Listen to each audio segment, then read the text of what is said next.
சிங்கள மக்கள் தெரிவு செய்பவர்களை தமிழர்கள் ஆதரிப்பதில்லை, அல்லது தமிழர்கள் ஆதரித்தவர்களை சிங்கள மக்கள் தெரிவு செய்வதில்லை. இதுவரை இலங்கை அரசியல மிக முக்கியமாக தீர்மானிச்சு வந்த இனவாதம் இப்பொழுது இந்த தேர்தலில் தலையெடுக்க முடியாத நிலைமையில இருக்கு. இன்றைக்கு தமிழ் மக்களும் சிங்கள மக்களும் ஒரே போக்குல சிந்திக்கிற அளவுக்கு நிலைமை வந்திருக்கா. இனவாத அரசியல் தான் நாட்டின் தேசிய வளத்தை வீணடிப்பதற்கு காரணமாயிருந்து. தேசியம் பேசியார்கள் அல்லது புலி தேசியம் பேசியவர்கள் இன்றைக்கு பெரும்பாலும் பொது வேட்பாளருக்காகத்தான் நிற்கின்றார்கள். அதாவது தமிழ் தரப்பு கிட்டத்தட்ட ஜேவிபியை கையழுவிய விட்டுட்டு தேர்தல் முடிவுக்கு பிறகு, அதாவது செப்டம்பர் 21ஆம் தேதி தேர்தல்னா 22ஆம் தேதி மற்றும் ஒரு களம் ஒன்று, போர்க்களம் ஒன்று திறக்கும் என்று சொல்றீங்க. அடுத்த அரசாங்கத்தை அமைக்கிறதுக்கான மக்களின் ஆதரவை வச்சிருக்கணும்ன்றத ப்ரூவ் பண்றதுக்கான தேர்தலை தவிர இவியால் நாட்டில பாலும் தேனும் மூட பண்ணணும்ன்ற எந்த நம்பிக்கையும் இல்லை. மூலர் சிவலிங்கத்தினுடைய வாக்கு யாரு? என்னுடைய வாக்கு. வணக்கம் தேசம் நேர்களே, இன்று மற்றொரு நேர்காணலில் அரசியல் விமர்சகரும் இலங்கை புலம்பெயர் அரசியல் சூழலில் நன்கு அறியப்பட்ட ஆய்வாளரும் தோழருமான சிவலிங்கம் அவர்களை சந்திக்கின்றோம். வணக்கம் சிவலிங்கம் தோழர். வணக்கம் ஜெயபாலன். தேச நெட் சார்பாக என்னை அழைத்தமைக்கு முதலில் நன்றி. என்னடா இந்த இலங்கை ஜனாதிபதி தேர்தல்ல கடந்த தேர்தல்களை பார்த்தா கூட நாங்கள் இந்த தமிழ் மக்களுடைய தெரிவும் சிங்கள மக்களுடைய தெரிவும் வெவ்வேறாகத்தான் இருக்கிறது. சிங்கள மக்கள் தெரிவு செய்பவர்களை தமிழர்கள் ஆதரிப்பதில்லை, அல்லது தமிழர்கள் ஆதரித்தவர்களை சிங்கள மக்கள் தெரிவு செய்வதில்லை. இந்த ஜனாதிபதி தேர்தலில் இது எப்படி அமையும் என்று நினைக்கிறீர்கள்? அதே போக்குல தான் இந்த தேர்தல் போகின்றதா, அல்லது அதுக்கு சற்று மாறுபட்டதாக இருக்கும் என்று நீங்க நினைக்கிறீங்களா?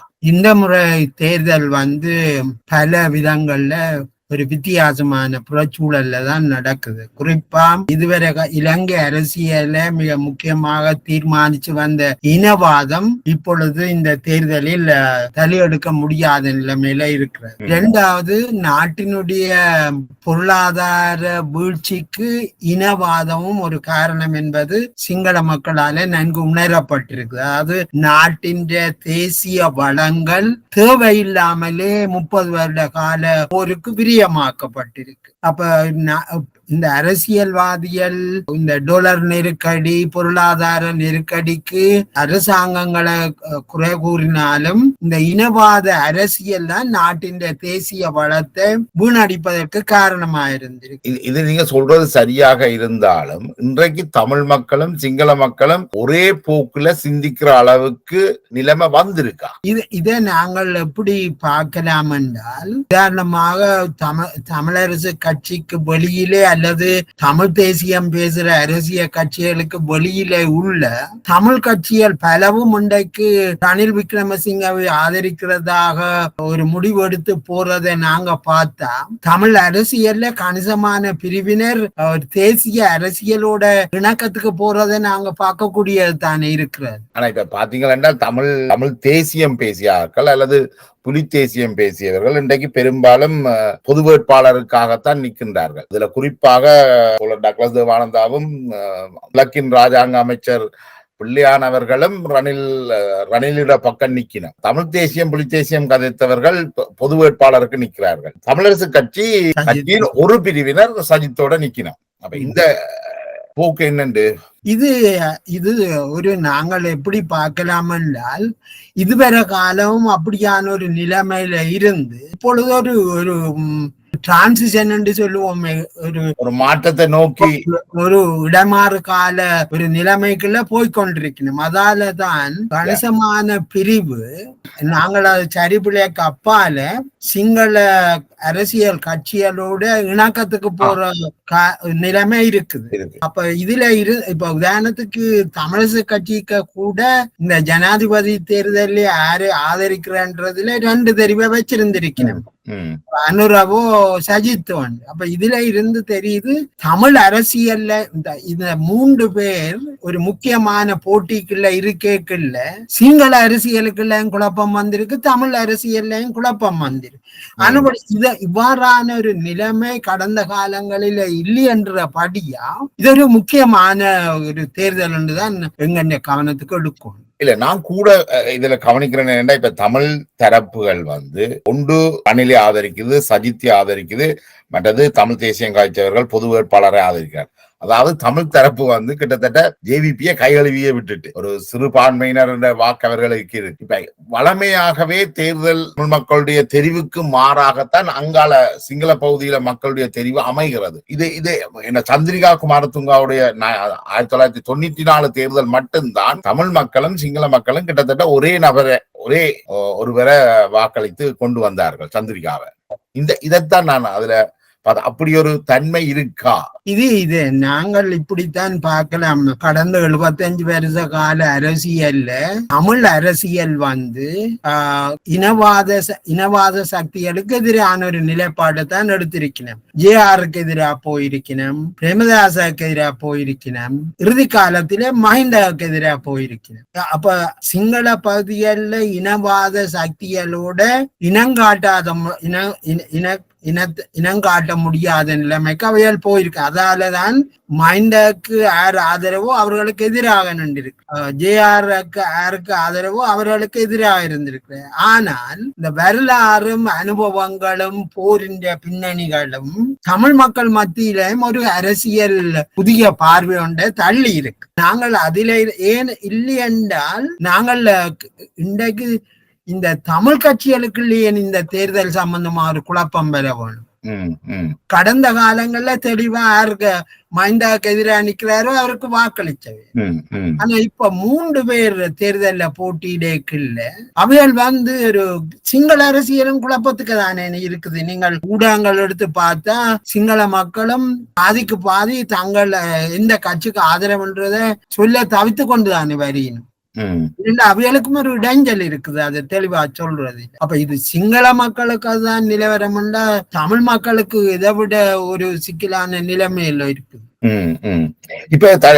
இப்ப இலங்கையில வந்து கடந்த அடுத்த 2 ஆண்டுகளுக்கு இந்த கடனை திருப்பி கொடுக்க தேவையில்லை என்ற ஒரு ஒப்பந்தம் ஒன்று இருக்குது. தற்போது இலங்கை கடனை திருப்பி கொடுக்கல. ஆனா இந்த தேர்தல் முடிந்து அடுத்த ஒரு சில ஆண்டுகள்ல இந்த கடனை திருப்பி கொடுக்க வேண்டிய சூழல் ஒன்று வரப்போகுது. யார ஆட்சிக்கு வந்தாலும் இலங்கை ஒரு பொருளாதார நெருக்கடியை சந்திக்க போகுது. அப்ப அந்த அடிப்படையில வைத்து பார்க்கக்குள்ள இலங்கை வாழ் மக்களுடைய தெரிவு இதாக இருக்க வேண்டும் என்று நீங்கள் கருதுகிறீர்கள்? இது ஒரு முக்கியமான கேள்வி. 2027 ஆண்டு முடிவு வரும் வரையும் இந்த கடன் இடைநிறுத்தம் செய்யப்பட்டிருக்கு. அதுல இருந்து அப்ப கடனுக்குரிய வட்டியோ எதுவும் கட்ட தேவையில்லை என்ற ஒரு நிலைமை 3 வருட காலங்களுக்கு இருக்குது. இதை சர்வதேச நாணய நிதியம் இலங்கைக்கு ஏன் கொடுத்ததென்றால் நாட்டின் சில பிரச்சனைகளை அவையால் ஒரு தெளிவான முடிவுக்கு, அதாவது வரவு செலவு திட்டத்தில பற்றாக்குறை வராமல், தேவையில்லாம அரசாங்க செலவினங்களை மேற்கொள்ளாமல், ஊழல்கள் இதுக்கு வாய்ப்புகளை கொடுக்காமல், அரசியல் ஒரு நிச்சயமான சூழலை கொண்டு வேணும் என்ற பல நிபந்தனைகளுடைய அடிப்படையில தான் இந்த கால இடைவெளி கொடுத்திருக்கு. இதுவரையும் ரணிலின் அரசாங்கம் ஊழலுக்கு இன்னும் வாய்ப்புகளை அதிக அளவு அளிச்சிருக்கு. அவையால் மந்திரிமார் எல்லாரும் ஊழலுக்குள்ளே அம்பிட்டு இருக்கணும். அந்த ஊழல்ல உள்ளவியல் பல பேர் இப்பொழுது ரணிலை ஆதரிக்கணும். உங்களுடைய கேள்வியினுடைய அடிப்படையில பார்க்கல இந்த 27ஆம் ஆண்டுக்கு இந்த அரசியல் நிதி நிலைமைகளை சரி செய்யாட்டி 28ஆம் ஆண்டு பதவிக்கு வர அரசு மிகப்பெரிய சிக்கல்களை எதிர்நோக்க போகுது. என்னுடைய அபிப்பிராயம், இந்த ரணில் விக்ரமசிங்க வெளியில இருக்கிற மற்ற கட்சிகள் இதை நல்லா தெரியும் அவைக்கு. அதாவது தாங்களும் நிம்மதியா அரசாங்கத்தை நடத்த முடியாது. அப்ப ஒரு கேள்வி வருது, அப்படின்னு அவைகள் என்ன வாய்ப்பு அவைகளுக்கு இருக்குன்னு.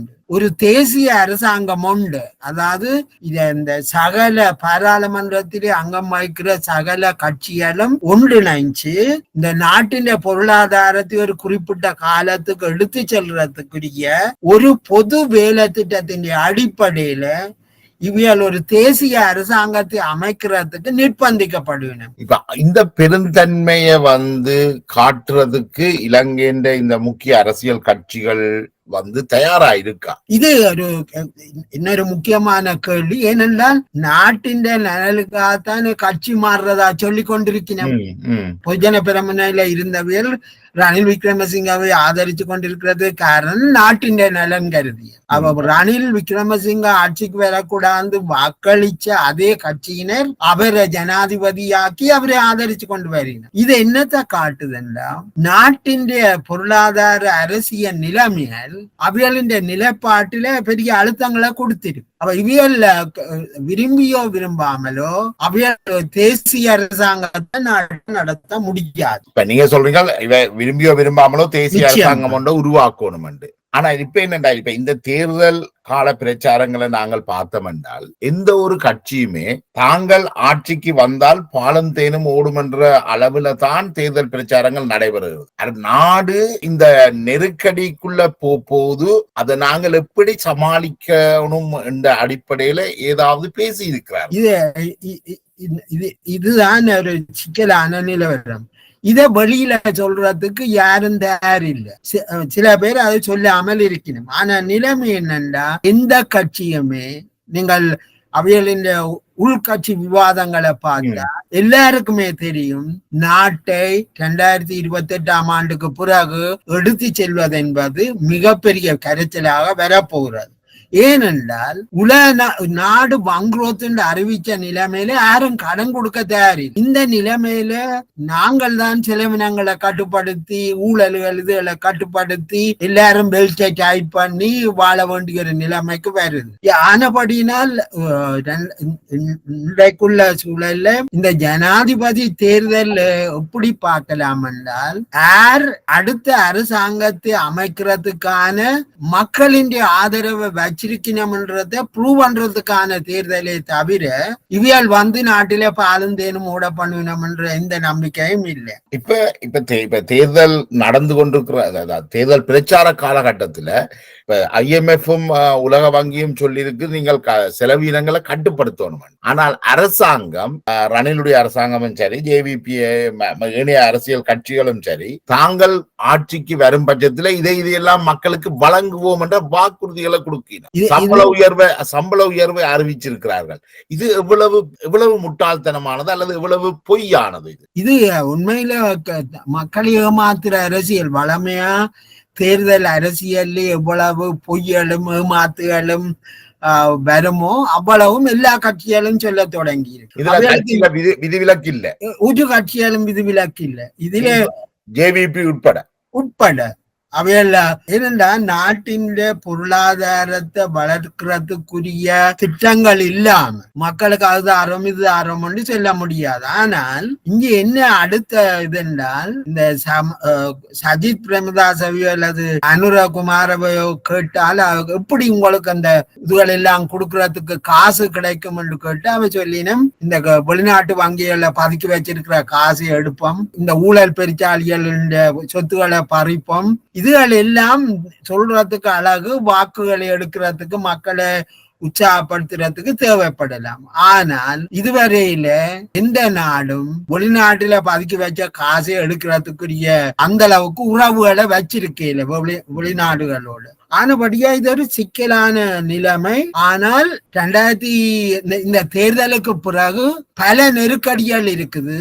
இந்த நெருக்கடிகளின் அடிப்படையில தான் நான் நினைக்கிறேன் எல்லா கட்சிகளுக்கும் தெரியும் தங்களால் எதுவும் செய்ய முடியாது. ஆனபடியா சாத்தியமான கட்சிகள் எல்லாம் ஒன்று சேர்ந்து பொது வேலை திட்டத்துக்கு கீழே மக்களுக்கு சொல்ல போயினோம், இதுதான் நெருக்கடியா இருக்கு, நாங்கள் அதை தீர்க்கிறதுக்கு எங்களுக்கு கால அவகாசம் தர வேணும், இந்த மாதிரி பிரச்சனைகள் விலைவாசிகள் உயரலாம், வேலை இல்லா பிரச்சனைகள் வரலாம், ஆக்களை குறைக்க வேண்டி ஏற்படலாம். அது எல்லாத்தையும் எப்ப சொல்லுவினோம்டா இந்த தேர்தலுக்கு பிறகுதான். இப்ப நீங்க சொல்ற தேசிய அரசு என்றது பாராளுமன்ற தேர்தலுக்கு பிற்பாடு வரலாம். ஆனால் இன்றைக்கு ஜனாதிபதி தெரிவுன்றது ஒரு நபர் தெரிவு செய்யப்பட போகிறார். விரும்பியோ விரும்பாமலோ ஒருவர் தெரிவு செய்யப்பட போகிறார். அவர் தெரிவு செய்யப்பட்டால் அவர் பெரும்பாலும் இந்த பாராளுமன்றத்தை கலைப்பதற்கான வாய்ப்பு தான் கூடுதலாக இருக்கும். அப்ப இந்த பாராளுமன்றத்துல தங்களுடைய கட்சியினுடைய பலத்தை அவர் காட்ட வேண்டும். அது தவறுற பட்சத்துலதான் நீங்கள் சொல்கின்ற தேசிய அரசு அமையும். அப்படியா? இதுல ஒன்று என்னண்டா, இப்ப நீங்கள் குறிப்பிட்ட மாதிரி ஜனாதிபதியா வந்தவர் அடுத்த நாள் பாராளுமன்றத்தை கலைக்க கூடும் என்று நீங்க சொல்றீங்க. நான் இன்னொரு பிரச்சனைய சொல்றேன். அதாவது பாராளுமன்ற தேர்தலை நடத்துவதற்கான பணம் இன்னும் ஒதுக்கப்படையில. அப்ப எங்க தேர்தலை வைக்கிறது? அப்ப ஜனாதிபதி தேர்தலுக்கு பிறகு இருக்கிற பாராளுமன்றத்தை கூட்டி வரவு செலவு திட்டத்தை நிதி அமைச்சர் கொடுத்து அந்த பாராளுமன்றம் அடுத்த தேர்தலுக்கான செலவினங்களை அங்கீகரித்தால் மட்டும்தான் தேர்தலுக்கான வாய்ப்பு இருக்கு. ஆனபடியா சஜித்தோ அனுரவோ ஜனாதிபதியா வந்த பிறகு பாராளுமன்றத்தை கலைக்க முடியாது. நீங்கள் தெளிவா நிலைமையில பார்த்தால், ஏனென்றால் வரவு செலவு திட்டம் இல்லை, அது காசு ஒதுக்க இல்லை. அப்படி என்றால் ஆற்ற உதவிகளுக்கு தேவைப்படும். ஆனா இலங்கையுடைய ஜனாதிபதி என்பவர் அதீத அதிகாரங்களை கொண்டவர் தானே, அதற்கு பாராளுமன்றத்தை மீறி அதை செயற்படுத்த முடியும் தானே? இல்ல, முடியாது. ஏனென்றா பாராளுமன்றம் தானே நிதிக்கான அங்கீகாரத்தை வழங்க வேணும். பாராளுமன்றத்தின் நிதி அமைச்சர் தானே அந்த பட்ஜெட்டில தேர்தலுக்கான நிதி ஒதுக்கீட்டை செய்யணும். அப்ப அவர் ஒரு அமைச்சரவையை கொண்ட ஜனாதிபதிக்கு பாராளுமன்றத்தை கலைக்கின்ற அதிகாரம் இருக்கின்ற பொழுது நாட்டுல அந்த வரவு செலவு திட்டத்தையோ அல்லது நிதி ஒதுக்கீட்டையோ அவரால் செய்ய முடியும் தானே? அவரால் செய்ய இயலாது. அதாவது ஜனாதிபதி பாராளுமன்றத்தின் ஒத்துழைப்போட தான் வரவு செலவு திட்டத்தை நிதி ஒதுக்கீடு பாராளுமன்றத்தின் கையில இருக்கு. அதாவது ஜனாதிபதி புதிய அமைச்சரவையை தோற்றுவிக்கணும். அதாவது தேர்தலுக்கு பிறகு புதிய அமைச்சரவை ஒன்றை தோற்றுவிக்கணும். எங்க இருந்து அந்த அமைச்சரவையை கண்டுபிடிக்கணும் என்றால், இந்த 225 பேர்ல இப்ப இருக்கிற அந்த பொதுஜன பிரமுன ஆதரவோடு தான் செய்யணும். சரி, வச்சு கொள்ளுவோம். அந்த ஆதரவு இல்லாட்டிலும் ஜனாதிபதிக்கு அதிகாரம் இருக்குது ஒரு அமைச்சரவையை உருவாக்குறது. அப்படி என்றால் ஜனாதிபதியாக அன்று தெரிவு செய்யப்பட்ட அவற்றை பாராளுமன்ற உறுப்பினர் பதவி இல்லாமல் போகும். தேசிய மக்கள் சக்திக்கு 2 பாராளுமன்ற உறுப்பினர்கள். அதுக்கு பிறகு அனுரவின் இடத்துக்கு அவர்கள் அடுத்து வந்த பிரதிநிதியை கொண்டு 3 பேர். அப்படி என்றால் 25 மந்திரிகள் செய்கிற வேலையை ஜனாதிபதி 3 பேரிட்டையும் கையளிக்கணும். அது சாத்தியப்படாத அரசியல். அப்படி என்ன நடக்கலாம் என்றால், இல்ல அந்த 3 மந்திரிகளுக்கும் இருக்கக்கூடிய ஒரே வேலை அடுத்த பாராளுமன்றத்தை தேர்தலை நடத்துறதாக மட்டும்தான் இருக்கு. கேள்வி பாராளுமன்ற தேர்தலை நடத்துறதுக்கு நிதி எங்க இருந்து எடுக்கிற? பாராளுமன்றம் தானே, நிதி அமைச்சர் தானே ஒரு வரவு செலவு திட்டத்தை கொண்டு அதுல தேர்தலுக்கான நிதியையும் ஒதுக்கணும். அப்ப இதுல பிரச்சனை என்னன்னா, அவர் பாராளுமன்றத்தை கலைச்சார் என்றால் மந்திரி சபையும் இல்லை. அப்ப தேர்தலுக்கு போறதுக்கு நிதி இல்லை. அப்ப ஒரு அரசியல் நெருக்கடி கொண்டு வரப்போகுது. ஒரு கான்ஸ்டிடியூஷனல் கிரைசிஸ் ஒன்று எதிர்பார்க்கலாம் நாங்கள். ஆனால் அவர்கள் அந்த நிலைக்கு போக மாட்டேன். உண்மையா தேசப்பற்றுள்ள கட்சிகள் என்றால் தங்களுடைய கட்சியின் அதிகாரத்தை எதிர்பார்த்து ஒரு தேசிய நெருக்கடி ஒன்றுக்கு தள்ள மாட்டேன். அவை என்ன செய்வினம் என்றால், நான் அதைத்தான் சொன்னேன், அவைகள் ஒரு தேசிய அரசாங்கம் ஒன்றை அமைக்கிறதுக்கான முயற்சிக்குள்ள ஈடுபடுவினம். அந்த பிரச்சனையில தமிழரசு கட்சியோ அல்லது தமிழர் தலைப்பில இருக்கிற கட்சிகளும் அஜித் தலைமையில நாங்கள் இதை ஜனாதிபதியா வச்சு கொண்டு பார்த்தால், அல்லது அதே மாதிரி சஜித்துக்கு வந்த நிலைமை இருக்கு. அப்ப இவையால் என்ன செய்வினம் என்றால், சஜித்தின் ஆதரவை கேட்கக்கூடும். மற்றது பொதுஜன பெரமுனையில இருக்கிற தேசிய சக்திகள், அதாவது நாட்டின் நலனுக்கு எதிர்பார்க்கிறவியல் தங்களுடைய அரசியல் நலன்களை விட்டுட்டு ஒரு அரசாங்கத்தை அமைச்சு, தேசிய அரசாங்கம் ஒன்றை அமைச்சு, இது எல்லாம் ஒரு தேசிய அளவிலான ஒரு நல்லெண்ணத்தை உருவாக்குறதுக்கான உள்ளடக்கம் இந்த கட்சிகளுக்கு இருக்கணும். என்னுடைய எதிர்பார்ப்பு ஐக்கிய தேசிய முன்னணி, அதாவது சஜித் தலைமையிலான சமகி ஜன பலவேகி அல்லது தேசிய மக்கள் சக்தி அன்ற தலைமையிலான கட்சியினர், இவர்கள் இவ்வாறான ஒரு நெருக்கடியை அவர்கள் உணரினம்.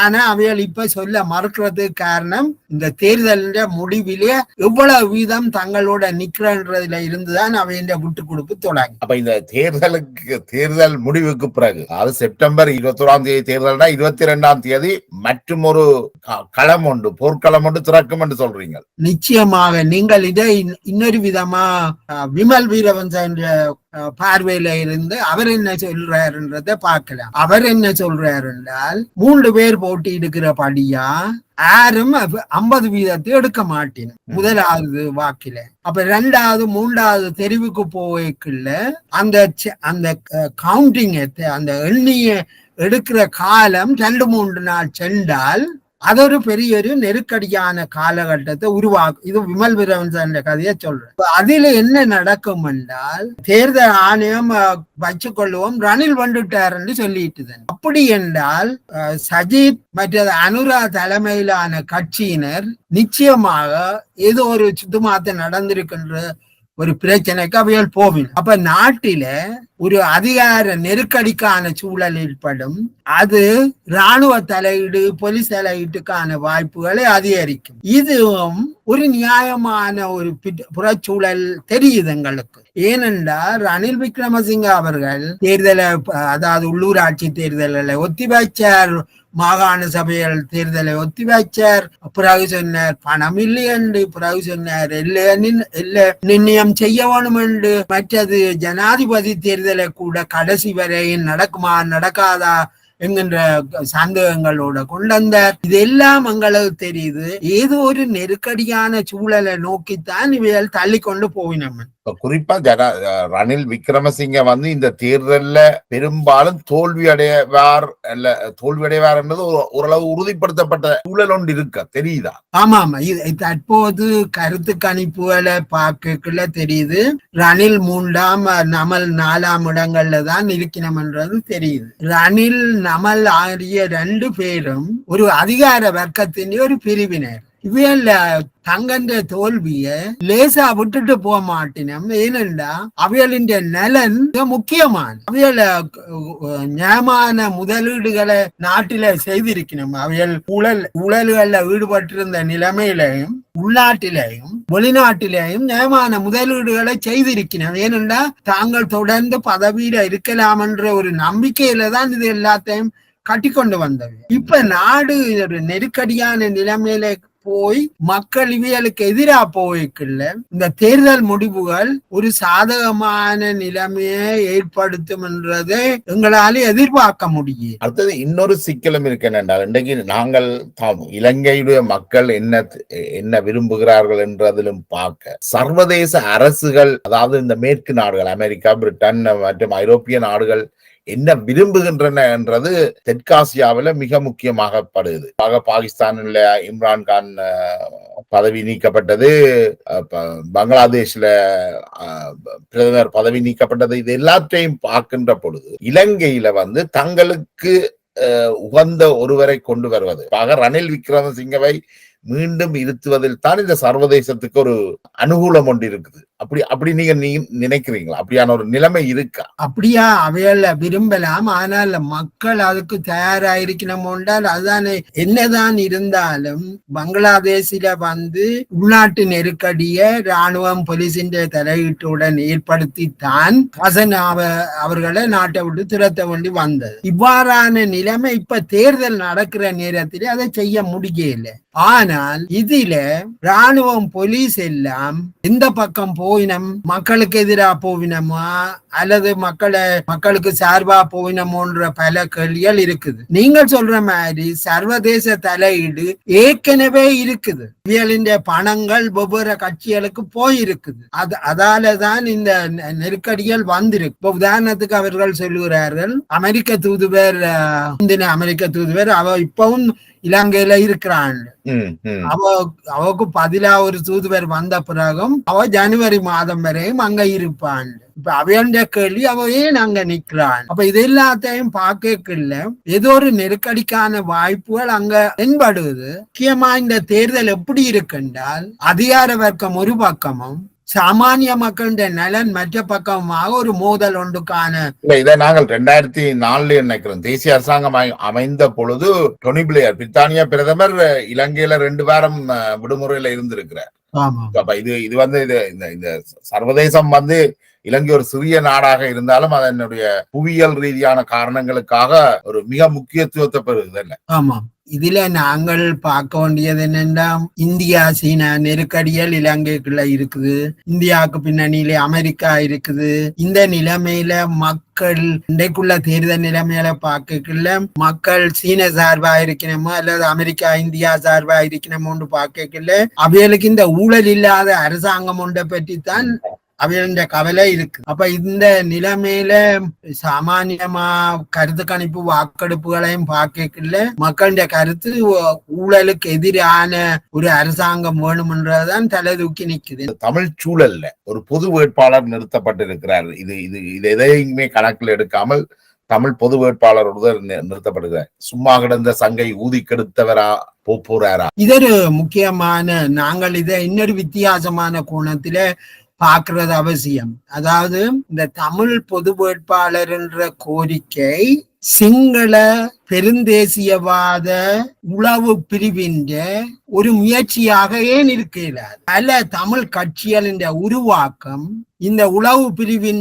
உதவியோட தான் வந்திருக்குது. தமிழ் அரசியல்ல நீங்கள் சில கட்சிகளை எடுத்து பார்த்தா அவையல் திடீரென்று தலைவராக்கி அவையல்கிட்ட பெருந்தொகை பணங்களும் போய் அவையல் இன்றைக்கு ஒரு பிரிவின் தலைவரா மாறுறதுக்கான வாய்ப்புகள் எல்லாமே இது சிங்கள பெருந்தேசியவாதத்தின் சூழ்ச்சி அரசியல் தான்.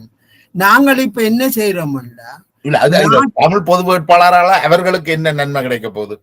இதுதான் முக்கியமானது. அதாவது தமிழ் மக்கள் இன்றைக்கு தேசிய அரசியல்ல மிக முக்கியத்துவம் வாய்ந்த தேர்தலாக இந்த ஜனாதிபதி தேர்தல் இருக்கேக்குள்ள அவைகள் உள்நோக்கி தாங்க மாத்தி இருக்கணும். உதாரணத்துக்கு இன்றைக்கு இந்த கட்சிகளின் கவனம் முழுக்க தமிழரசு கட்சியின் தீர்மானம், தமிழரசு கட்சிக்குள்ள நடக்கிற நெருக்கடிகளை பற்றி தான் தமிழ் அரசியல் பேசுதே தவிர அது தேசிய அளவில் ஏற்பட்டு வர மாற்றங்களை பற்றி தமிழ் மக்கள் மத்தியில் எடுத்து செல்ல தயாராக. சிங்கள அரசியலுக்கு என்ன தேவை என்றால் குழந்தை பிள்ளைக்கு ஒரு சோயை கொடுத்து அது தண்டை பாட்டுக்கு அதை விளையாட விட்டால் அவைகள் கணிசமான வாக்காளர் சிங்கள அரசியலை தீர்மானிக்கிற நிலைமையில இருந்து அவைகளை வேற கவனத்தை செலுத்த பார்க்க. இப்ப நாங்கள் கூட இதுல எந்த கட்சி நன்மை பெறுவதுன்னு நீங்க நினைக்கிறீங்க? இதுல இந்த சிங்கள பெருந்தேசியவாதான் நன்மை பெறுது, குறிப்பிட்ட கட்சி அல்ல.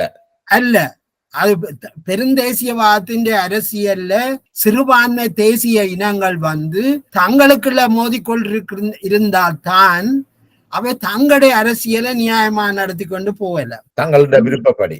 ஆமா, இல்லாட்டி இந்த சிறுபான்மை தேசிய இனங்கள் சிங்கள அரசியலின் எதிர்காலத்தை தீர்மானிக்கிற நிலைமைக்கு போனால் அவைகளின் நலனுக்கு அது ஆபத்தா இருக்கு. இப்ப நீங்க சொல்றதின்படி தமிழ் பொது வேட்பாளர் என்றது ஒரு ரணில் சார்ந்தவருடையோ சஜித் சார்ந்தவர்களுடையோ திட்டமிடல் அல்ல, சிங்கள பேரினவாதத்தின் திட்டமிடல் என்று சொல்றீங்க. நிச்சயமாக அது வெவ்வேறு வடிவங்கள்ல வரலாம். அதாவது உதாரணத்துக்கு ஒரு சிங்கள ஊடகம் ஒன்றில இப்படி ஒரு கேள்வி கேட்கப்படுது. அதாவது தமிழ் மக்கள் நீண்ட காலமாக ஏமாற்றப்பட்டு வந்து சிங்கள தலைமையில இதை சுமந்திரனை பார்த்து தான் கேள்வி கேட்கப்படுது. என்னென்னா தமிழ் மக்கள் ஏமாற்றப்பட்டிருக்கணும், இந்த சிங்கள பெரும்பான்மை கட்சிகள் தமிழ் மக்களை ஏமாற்றி வந்திருக்கு. அவையில் யோசிக்கணும், இந்த நேரத்தில நாங்கள் எங்கண்டி ஒற்றுமைய உலகத்துக்கு காட்ட வேணும், அதுல என்ன பிழை இருக்கு, நீங்களே எதிர்க்கிறீர்கள். இது எங்க நடக்குது? சிங்கள ஊடகத்தில சிங்கள ஊடகவியலாளர் சுமந்திரனை பார்த்து கேட்கிறார். அப்ப இந்த நிலைமைய நீங்க பாத்தீங்கன்றால் இந்த மாதிரியான ஒரு கேள்வி சிங்கள ஊடகத்தில தமிழர்களுக்கு சார்பான கேட்கிற ஒரு கேள்வி அல்லவே. இது என்னத்தை காட்டுது என்றால் தமிழர்கள் இப்பொழுது ஒரு பொது வேட்பாளரை கொண்டாடுறது சிங்கள அரசியலுக்கு உகந்ததா இருக்குது. ஆனபடியாத்தான் அதுல ஒரு நியாயம் இருக்குன்னு அவைகள் காட்ட பார்க்கணும். இதுல இருந்து நாங்கள் என்ன எங்களுக்குள்ள உள்ள பிரச்சனை என்றால் தமிழ் அரசியல் சக்திகள் அல்லது ஊடகங்கள் எங்களுக்கு இருக்கிற இந்த சூழ்ச்சியை சொல்லாமல் தனிநபர் மோதலா மாற்றி இருக்கணும். சுமந்திரனுக்கு எதிரா, சாணக்கியனுக்கு எதிரா, டாக்லஸுக்கு எதிரா, அப்படி ஒவ்வொருத்தரும் தனிப்பட்டவர்களுக்கு எதிராக இந்த கதையை கட்டி தமிழ் அரசியலை உள்நோக்கிய பார்வைக்குள்ள தள்ளி இருக்கணுமே தவிர இதன் பரந்த தாக்குதல், பரந்த தாக்கங்கள் இதை பற்றி பேசுறதுக்கு தமிழ் அரசியல் தயாராகவே இல்லை. என்னென்றால் உண்மையிலேயே இலங்கையுடைய வடக்கு கிழக்கினுடைய தமிழ் அரசியலை பார்த்தீங்கள் என்றால் இந்த அரசியல் கட்சிகள் மக்களுக்கு வழிகாட்டினார்கள் என்றதிலும் பார்க்க மக்கள் தான் இந்த அரசியல் கட்சிகளை பின்னுக்கு இழுத்து கொண்டு போயிருக்காங்க. ஏன்னா மக்கள் தான் பெரும்பாலும் முடிவை எடுத்திருக்கிறார்கள். அது கடந்த கால தேர்தல்கள்ல கூட மக்கள் எந்த பக்கம் நிக்கணுமோ அந்த பக்கம் தான் இவர்கள் வாக்களிக்க தூண்டப்பட்டார். இப்ப இந்த ஜனாதிபதி தேர்தல்ல கூட தமிழ் மக்கள் தமிழ் பொது வாழ்ப்பாளரை நிராகரிக்கிறதுக்கான வாய்ப்புகள் அதிகம் இருக்கிறதாக பேசப்படுது. அது பற்றின உங்களோட பார்வை என்ன? இது ஒரு முக்கியமான கேள்வி. இதை நீங்கள் அதாவது நான் ஆரம்பத்தில சொன்னது போல இந்த மும்முனை போட்டி இருக்கிற நிலைமையில சிங்கள அரசியல்ல எவ்வளவு குழப்பம் இருக்குதோ அதே அளவு குழப்பம் தமிழ் அரசியல்லையும் இருக்குது. உதாரணத்துக்கு தமிழரசு கட்சிக்குள்ள ரணிலுக்கு பதிலாக தேசிய மக்கள் சக்தி அன்றா தலைமையிலான தேசிய மக்கள் சக்தி, சஜித் தலைமையிலான ஐக்கிய மக்கள் சக்தி ஆகிய ரெண்டையும் தெரிவு செய்து அதில் ஒன்றைத்தான் ஆதரிக்க போயிருக்கு. அப்ப இதுல இருந்து தெரியுது தமிழ் மக்களுக்குள்ள இருக்கிற அரசியல் உணர்வுகள் தான் இந்த கட்சிக்குள்ள அது விவாத பொருளா மாறி இருக்கு. அந்த அடிப்படையில பார்க்கல கடந்த தேர்தலில் அதாவது 2020 நடந்த ஜனாதிபதி 2019 நடந்த ஜனாதிபதி தேர்தல்ல சஜித்தும் ரணில் விக்ரமசிங்கவும் ஒரு கட்சியில இருந்தவர். ரணில் விக்ரமசிங்க போட்டியிடாமல் சஜித்தை தான் போட்டியிட வைக்கிறார். நாங்கள் அப்ப இதுல இருந்து பார்க்கணும், ரணிலும் ஏதோ ஒரு சூழ்ச்சி திட்டத்தின் அடிப்படையில தான் அவர் தான் போட்டியிடாமல் இவரை முன்னுக்கு விடுறார். ஆனால் தமிழ் மக்கள் பெரும்பான்மையானவர்கள் சஜித் பிரேமதாசக்கு சார்பா ஓட் பண்ணினும், ஏனென்றால் மற்ற பக்கத்துல ராஜபக்ச குடும்பம் இருக்கிறபடியா இப்ப ராஜபக்ச குடும்பத்தை காணல. அப்ப தமிழ் மக்களுக்கு இப்ப ஒரு குழப்ப நிலை வந்திருக்கு. ராஜபக்ச குடும்பத்துக்கு வெளியில உள்ள 2-3 பேர்ல யாரோ தெரிவு செய்யறாங்க. அப்ப இதுல அவைகள் பார்க்கணும், கடந்த முறை நாங்கள் வாக்களித்த போதிலையும் அவர் வெள்ளாட்டிலும் அவர் ஒரு இனவாதியாக செயற்படையில. ஆனபடி அவர் நினைக்கணும் இப்ப அனுரா தலைமையிலான தேசிய மக்கள் சக்தி தமிழ் மக்கள் மத்தியில நம்பிக்கையை எடுக்கிறதுக்கு இன்னும் காலம் பத்தாது. அவைகள் அதுக்கான தயாரிப்பு வேலையை ஏற்கனவே செய்யல. ஆனால் இந்த ஐக்கிய மக்கள் சக்தி சஜித் தலைமையிலான ஐக்கிய மக்கள் சக்தி அந்த தயாரிப்பு வேலையை ஏற்கனவே செய்திருந்ததாலேயும் ஏற்கனவே சஜித் பிரேமதாசோட சுமந்திரன் சாணக்கியன் போன்றோர் நெருக்கமான உறவுகளை வச்சிருந்ததாலேயும் அவர்கள் அந்த தமிழ் மக்கள் மத்தியிலையும் அதுக்கான ஒரு நம்பிக்கை ஏற்படுத்தி இருக்கு. அதுபடியா நீங்கள் குறிப்பிடுற மாதிரி தமிழ் மக்களுடைய அரசியல் பார்வை கடந்த 2019 ஆண்டு போலத்தான் இம்முறையும் அவர்கள் சஜித் பிரேமதாச நோக்கி நகர்றது ஆச்சரியப்படுறதுக்கு இல்லை. இப்ப இந்த ஜனாதிபதி தேர்தலில் இந்த பொது வேட்பாளரை உருவாக்குற திட்டம் ஒரு ரணிலுக்கு சார்பான ஒரு திட்டமாக, என்றால் சஜித்துக்கு போக வேண்டிய வாக்குகளை அல்லது ஐக்கிய மக்கள் சக்திக்கு கிடைக்க வேண்டிய வாக்குகளை திசை திருப்புறதுக்கு, அதாவது ரணில் தனக்கு ஆதரவாக வராவிட்டாலும் பரவாயில்லை, தனக்கு எதிராக போகக்கூடாது என்று திசை திருப்புறதுக்கான ஒரு திட்டமாகவும் இதை பார்க்கலாமா? நிச்சயமாக அப்படித்தான் நாங்க பார்க்க வேண்டி இருக்குது. ஏனென்றால் மறைமுகமாக அந்த மாதிரியான ஒரு அரசியல் ஒன்றுதான் இங்க உள்ளூர நடந்து கொண்டிருக்கு. எங்களாலே அதை அடையாளப்படுத்த முடியாட்டிலும் இப்ப உதாரணத்துக்கு நாங்கள் ஒரு கேள்வி எழுப்பின பாராளுமன்ற தேர்தலையும் இப்படி ஒரு நிலைப்பாட்டையே இவர்கள் எடுக்கலாது. அதாவது அண்மையில வெளிவந்த செய்திகளை பார்க்கின்ற போது சுரேஷ் அதாவது இன்றைக்கு இந்த பொது வேட்பாளர் தமிழ் பொது வேட்பாளர்கள் ஆதரிக்கின்ற பெரும்பாலான பாராளுமன்ற உறுப்பினர்களுக்கு ரணில் விக்ரமசிங்க நிதியில் இருந்து கோடிக்கணக்கான பணம் கைமாறப்பட்டிருக்கு. ஸ்ரீதரன், செல்வம் அடைக்கலநாதன், சித்தார்த்தன், தமிழ் தேசிய மக்கள் முன்னணி, தேர்தலை பகிஷ்கரிக்க கோருகிற தமிழ் தேசிய மக்கள் முன்னணி இந்த தேர்தலில் இருந்து தமிழ் மக்களை ஒதுங்க சொல்லி இவர்களுக்கு நிறைய பணம் கொடுக்கப்பட்டிருக்கிறது கோடிக்கணக்கில். அப்ப இது ரெண்டுக்கும் தொடர்பு இருக்கு. அப்ப இருக்கலாம். ஆனா நாங்கள் இதை கூட இதுல இன்னொரு முக்கியமான கேள்வி என்றால் அபிவிருத்திக்குண்டுதான் அந்த நிதி கொடுக்கப்பட்டிருக்கு. அவைகள் தேர்தல் காலத்தில் ஏன் கொடுக்கப்படணும் என்று இருக்கு. அதுதான் அந்த முக்கியமான கேள்வி. ஆனால் இவைகள் அந்த காசை அதாவது இந்த அபிவிருத்திக்கு கொடுத்த காசு இவர்கள் தங்கண்டி அபிவிருத்தி வேலை திட்டங்களை கொடுக்கலதான் அதுக்குரிய நிதி கொடுப்படும். அதிலே அவைகள் அதாவது இந்த கான்ட்ராக்டர் மேருக்கு கொடுக்கறதுல இருந்து அவர்கள் வேற வேற விதமா அதுக்குரிய காசுகளை எடுத்துக்கொள்ளல. ஆனால் இதை ரெண்டு விதமாகவும் விவாதிக்கலாம். ஒன்று, ஒரு பாராளுமன்ற உறுப்பினர் அரசாங்கம் அபிவிருத்திக்கு நிதியை கொடுக்குது, அவர் அதை எடுக்கிறதுல என்ன தவறு இருக்குன்னு ஒரு கேள்வி வரல. நீங்கள் கேட்டது போல அதே தேர்தல் காலத்துல மட்டும் இது கொடுக்கப்படலாம் என்றால் அது ஒரு குறிப்பிட்ட சில பாராளுமன்ற உறுப்பினர்களுக்கு மட்டும்தான் கொடுக்கப்பட்டிருக்கு.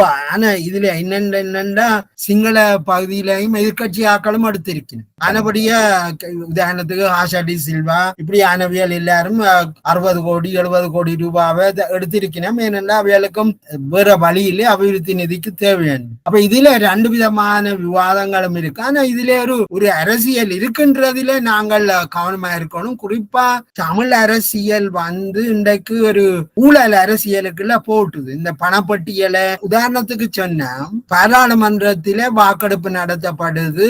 டலசலக பெருமாவுக்கும் ரணில் விக்ரமசிங்காவிற்கும் பாராளுமன்றத்தில வாக்கு எடுக்கப்படுது யார் ஜனாதிபதியா வர வேணும்.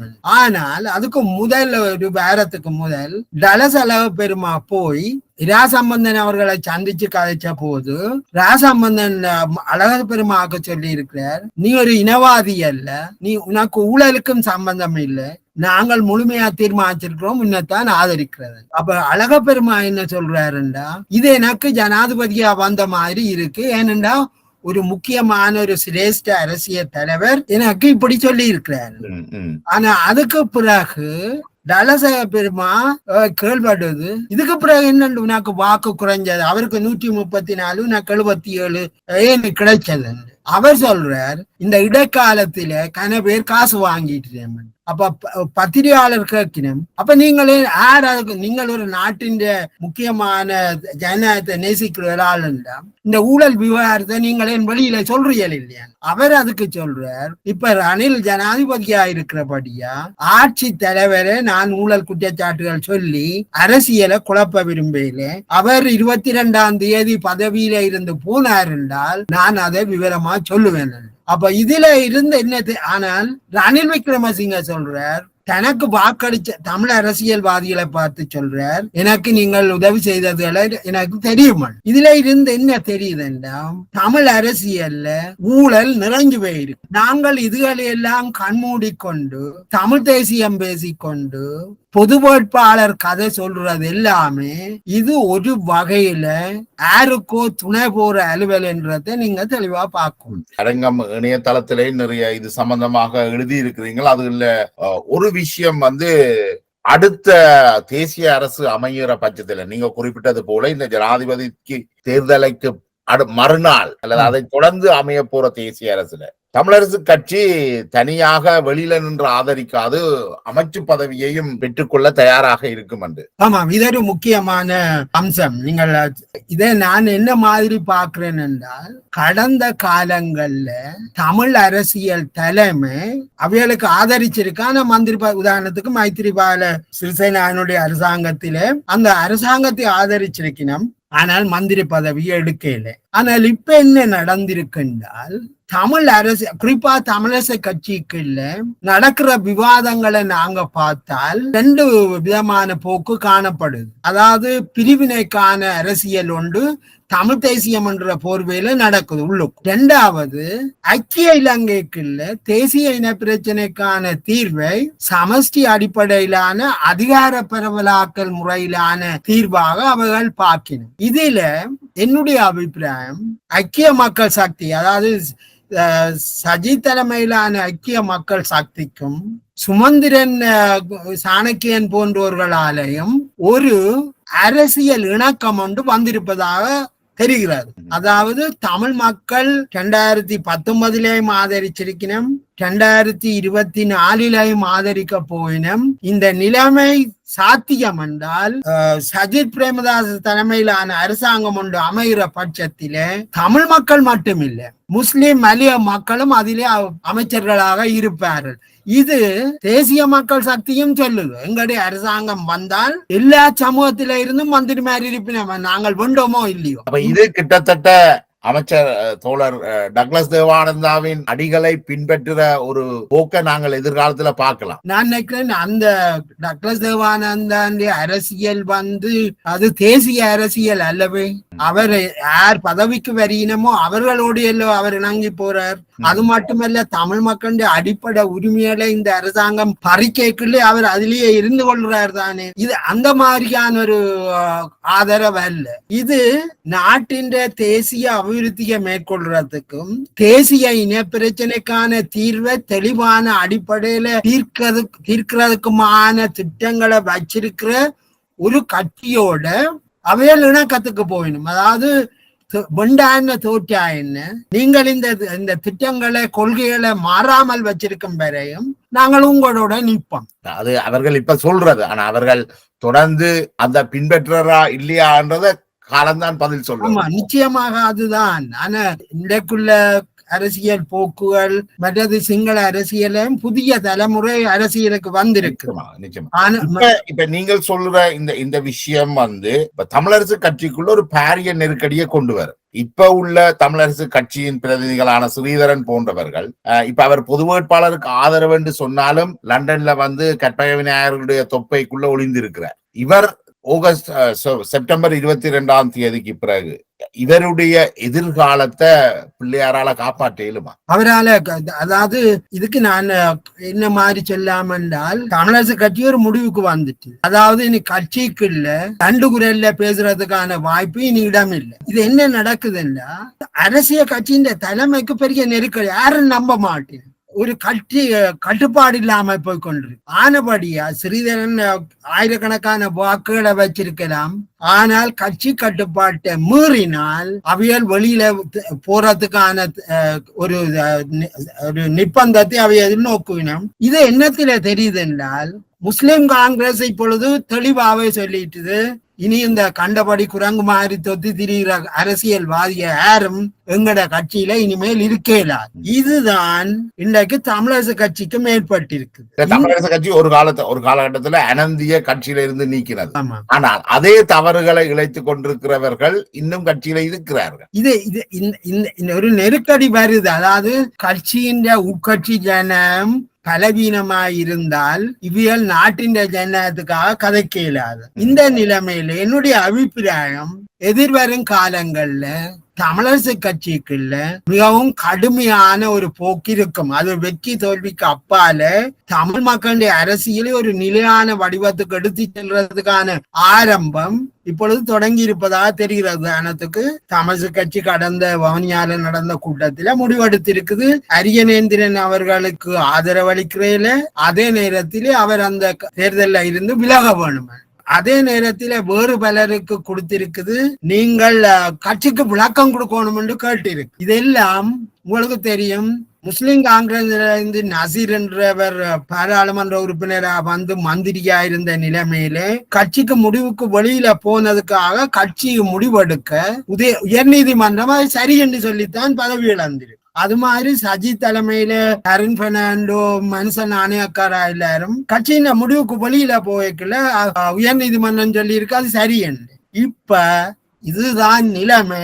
ஆனபடியா தமிழ் அரசியல்லையும் இந்த கட்சி கட்டுப்பாடுகளை மீறுகிறவைகள் கட்சிக்குள்ளே எந்த அளவு பலம் வாஞ்சவையா இருந்தாலும் இருப்பது, இதை தமிழ் மக்கள் ஆதரிக்க கூடாது. அப்ப இது ஒரு புதிய நெருக்கடி. இந்த ஜனாதிபதி தேர்தல் தமிழரசு கட்சிக்குள்ள புதிய இன்னொரு நெருக்கடியை கொண்டு வந்திருக்கு. ஏற்கனவே அவர்கள் கட்சி சார்ந்த நீதிமன்றத்துல தான் நீக்கினோம். இப்ப இது இன்னொரு நெருக்கடியை கொண்டு வரும். அரியநேந்திரன் தமிழரசு கட்சியை இந்த முக்கிய உறுப்பினர், அவர் கட்சியின் முடிவுக்கு எதிராக போட்டியிடுகிறார். ஸ்ரீதரன் அவரை ஆதரிக்கிறார். இது இப்ப இதுல கௌரவமான வேலை என்ன, உதாரணத்துக்கு பாருங்க, சஜித் பிரேமதாசன், அதாவது ஐக்கிய மக்கள் சக்தியிலே தலதா அத்துக்கோரல் என்ற பாராளுமன்ற ரத்னபுரி பகுதியை சேர்ந்த பாராளுமன்ற உறுப்பினர், அவர் ஐக்கிய தேசிய கட்சியில இருந்து பிறகு சஜித்தோட போனவர். அவர் போன கிழமை தான் ராஜினாமா செய்ய சொல்றார். நான் உங்களுக்கு இடையில ஐக்கியத்தை ஏற்படுத்த முயற்சிச்சேன், சரி வரையில எனக்கு இந்த கட்சியில இருந்து கொண்டு நான் ரணில் தான் அவர் சரியான இன்றைக்கு ஒரு நாட்டின் பொருளாதாரத்தை வளர்க்கறதுக்கு சரியான முடிவெடுத்திருக்கிறார். ஆனால் என்னால முடியலே. ஆனபடியா நான் பாராளுமன்ற உறுப்பினர் பதவியில இருந்து ராஜினாமா செய்து அவர் இப்ப ஒதுங்கி நிற்கிறார். இதுதான் கௌரவமான அரசியல். இதைத்தான் சிறிதரன் செய்யும். தமிழரசு கட்சியில போட்டி போட்டு பிறகு பொது வேட்பாளரை கட்சிக்கு விரோதமா முடிவெடுத்தால் கௌரவமான வேலை பாராளுமன்ற உறுப்பினர் பதவியை ராஜினாமா செய்து போட்டு அடுத்த தேர்தல்ல அவரை விருப்பமான கட்சியில போட்டியிடுறதுதான் ஒரு ஜனநாயக அடிப்படையிலான தெரிவா இருக்க முடியும். இந்த மாதிரி சந்தர்ப்பவாத அரசியலை ஒரு கட்சிக்குள்ள இருந்து கொண்டு, அதுவும் அந்த கட்சியின் தலைவராக இருந்து கொண்டு கட்சியை கேள்வி கேட்கிற ஒரு நிலைமை வரும் என்றால் இது தமிழரசு கட்சிக்கு அல்ல பிரச்சனை, தமிழ் மக்களுடைய அரசியலுக்கு ஒரு பிரச்சனை. நாங்கள் அதை புரிஞ்சு கொள்ளாட்டி, அதாவது தமிழ் மக்களுடைய எதிர்காலத்துக்கு சவாலா இந்த நிலைமையால் இருக்கும் என்றால் நாளைக்கு எல்லா கட்சியும் அங்கத்தவரா வந்த பிறகு காசை வாங்கி கொண்டு வேற கட்சிக்கு போக நாங்கள் 5 வருஷம் வரும் வரையும் காத்திருக்க வேண்டும். அப்படி இருக்கையில இப்ப இந்த நெருக்கடி தமிழ் மக்களுக்குள்ள எப்படி ஒரு நெருக்கடி இருக்குன்னா, தமிழ் இலங்கையில் உள்ள வடக்கு கிழக்கில் வாழ்கின்ற தமிழ் மக்கள் ஒரு அரசியல் பின்பற்றுதலை செய்கின்றார்கள். அதே நேரம் அதுக்கு முற்றிலும் மாறாக இலங்கைக்கு வெளியே புலம்பெயர்ந்து வாழ்கின்ற தமிழர்கள் ஒரு அரசியலை செய்கின்றார்கள். இப்ப இதுக்குள்ள இடையில மாட்டுப்பட்டிருக்கிறோம் இந்த தமிழ் தேசிய பாராளுமன்ற உறுப்பினர்கள், தமிழ் அரசியல் பாராளுமன்ற உறுப்பினர்கள். இது ஒரு முக்கோண பிரச்சனையாகத்தான் இது இருந்து வருகிறது, ஒரு முக்கோண காதல் ஆக இருந்து வருகிறது. இது எங்க இதுக்கான முற்றுப்புள்ளி வரும் நினைக்கிறீங்க? இதுல என்னன்னா, இதுங்க ஆரம்பம் ஊழல் அரசியல் தான். இதுங்க ஆரம்பம் எங்க பாராளுமன்ற உறுப்பினர்கள் பணத்துக்கு விலை போறதுக்கு இப்பவும் தயாராக இருக்கிறேன். நான் ஆரம்பத்தில குறிப்பிட்டது போல ரணில் விக்ரமசிங்க ஜனாதிபதியா வார வாக்களிப்பில தமிழ் பாராளுமன்ற உறுப்பினர்களும் வாக்களிச்சிருக்கிறேன். தமிழரசு கட்சி ஒரு முடிவு எடுக்க இவர்கள் வேறு முடிவுல போய் வாக்களிச்சவை பணப்பட்டிக்காக. இன்றைக்கு இலங்கையில ஒரு மிக முக்கியமான தேர்தல் நடக்கல தமிழரசு கட்சியின் தலைவரா தெரிவு செய்யப்பட்ட ஒருவர் வெளிநாட்டில தேர்திருவிழா பாக்குறதுக்கு வாராருன்னு சொன்னா அவர் அந்த தேர்தலையும் மக்களையும் எவ்வளவு நேசிக்கிறாருன்றதை நாங்கள் நன்றாக புரிஞ்சு கொள்ள முடியும். இந்த முக்கியமானது என்னன்னா, புலம்பெயர் தேசங்கள்ல இருக்கிற பிரிவினவாத சக்திகள், அதாவது நாட்டை பிளவுபடுத்தி தமிழ் மக்களை கூறு போட்டு தொடர்ந்தும் சிங்கள பிரிவினவாதத்துக்கு அடிமையா வச்சிருக்க வேணும், அதில தங்களை பிரிவினவாத அரசியலை செய்ய வேணும் என்ற இந்த சந்தர்ப்பவாத அரசியல் சக்திகள் என்ற கையுக்குள்ள இந்த பணப்பட்டியலை தேடி திரிகிற அரசியல்வாதிகள் அம்பிட்டு இருக்கணும். இவைகளுக்கும் அரசியலுக்கும் எந்த சம்பந்தமும் இல்லை. தமிழ் மக்கள் அரசியல் ரீதியாக மிக தெளிவாகவே போய்கொண்டிருக்கிறது எங்களால பார்க்கக்கூடியதாயிருக்கு. ஆனபடியா ஊடகங்கள்ல இருக்கிற நாங்கள் எங்கென்ற கடமை என்னண்டா, இதை வேறுபடுத்தி காட்டுறது எங்க தலையாய கடமை. அதாவது தமிழ் மக்கள் என்ற எதிர்காலத்துக்காக எதிர்கால சந்ததியை பணப்பட்டிக்கு விலை பேசுகின்ற அரசியல் சக்திகளை அம்பலப்படுத்தாத வரை தமிழ் அரசியல்ல நாங்கள் ஒரு நியாயமான மாற்றத்தை காணல. நீங்கள் குறிப்பிடுற மாதிரி இந்த வெளிநாடுகளுக்கு வந்திருக்கிற இந்த சக்திகள் எல்லாமே தமிழரசு கட்சிக்குள்ள பிரிவினையை ஊக்குவிக்கிற சக்தியாக ஒருத்தர் இருப்பார் என்றால் அவர் கட்சியில இருந்து விலகிறதை தவிர வேற வழி இல்லை. இப்படி கட்சிக்கே இருந்து தமிழ் மக்களின் நியாயமான அபிலாஷைகளுக்கு துரோகம் செய்கிற மாதிரியான இந்த சக்திகள் பணப்பட்டியலுக்கு விலை போற இந்த சக்திகளை மக்கள் இனங்காணுவதும் இவர்களை அரசியல் போக்குடம் இல்லாமல் பண்றதும் அவைகளின் கடமை. தோழர் சிவலிங்கத்தினுடைய வாக்கு யாருக்கு? என்னுடைய வாக்கு, எனக்கு வாக்கு உங்களுக்கு தெரியும், வாக்கு இல்ல, வாக்கு யாருக்கு அளிப்பீர்கள்? என்னுடைய ஆதரவு தேசிய மக்கள் சக்திக்கு தான் இருக்கிறது, என்பிபிக்கு. ஆமாம். ஏன் என்பிபிக்கு உங்களுடைய வாக்கு? இது என்னத்துக்கான, இது பல காரணங்கள். சுருக்கமாக சொல்வதா இருந்தால், தமிழ் மக்கள் ஒரு நீண்ட போராட்டத்துக்குள்ளால வந்திருக்கணும். தமிழ் மக்கள் தங்களுடைய எதிர்காலத்தை அல்லது தமிழ் மக்களுடைய அரசியல் எதிர்காலத்தை தீர்க்கிறதா இருந்தா சிங்கள அரசியல் ஒரு மாற்றம் ஏற்பட வேணும். அந்த மாற்றத்துக்கு ஏற்பட்ட அந்த மாற்றங்களோடு தமிழ் அரசியலும் சேர்ந்து பயணிக்கணும். அந்த அடிப்படையில தேசிய மக்கள் சக்தி என்று சொல்ற அந்த அமைப்பு 2017 ஆண்டுக்கு பிறகு, குறிப்பா 2018 பிற்பாடு பலமான மக்கள் சக்தியாக சிங்கள மக்கள் மத்தியில வளர்ந்து வருது. ஜேவிபி என்ற கட்சி அதன் அங்கமாக இருக்கே தவிர அனுர குமார திசாநாயக்க தேசிய மக்கள் சக்தி என்ற கட்சியினுடைய வேட்பாளராகத்தான் இருக்கிறார். தேசிய மக்கள் சக்தி ஐக்கிய இலங்கைக்குள் தேசிய இனங்களின் சம உரிமையை வலியுறுத்தி நிற்குது. மதச்சார்பற்ற அரசு ஒன்றை வலியுறுத்தி நிற்குது. நாட்டில பொருளாதார வளர்ச்சிக்கு சகல மக்களுடைய பங்களிப்பும் அவசியம் என்று சொல்லுது. இனவாதம் பெரும்பான்மைவாதத்துக்கு எதிராக செல்கிறது. எனவே அவ்வாறான ஒரு கட்சி தான் தமிழ் மக்களினதும் ஏனைய சிறுபான்மை தேசிய இனங்களினதும் ஜனநாயக எதிர்காலத்துக்காக குரல் கொடுக்க வல்ல கட்சியாக நான் பார்க்கிறேன். அவர்கள் வென்றார்களோ தோற்கிறார்களோ அல்ல பிரச்சனை. நாட்டின் எதிர்காலத்துக்காக தமிழ் மக்கள் தங்களுடைய சமுதாயத்தின் எதிர்காலத்துக்காக ஒரு நல்லதொரு அரசியலை நோக்கி பயணிக்கணும் என்றால் அவர்களுடைய பார்வையை நோக்கி செல்வதுதான் பொருத்தமாயிருக்கும். மீண்டும் ஒரு உரையாடல்ல இதனை தொடரலாம் நினைக்கிறேன். உங்களுடைய இவ்வளவு நேரத்துக்கும் நன்றி தோழர் சிவலிங்கம். நன்றி.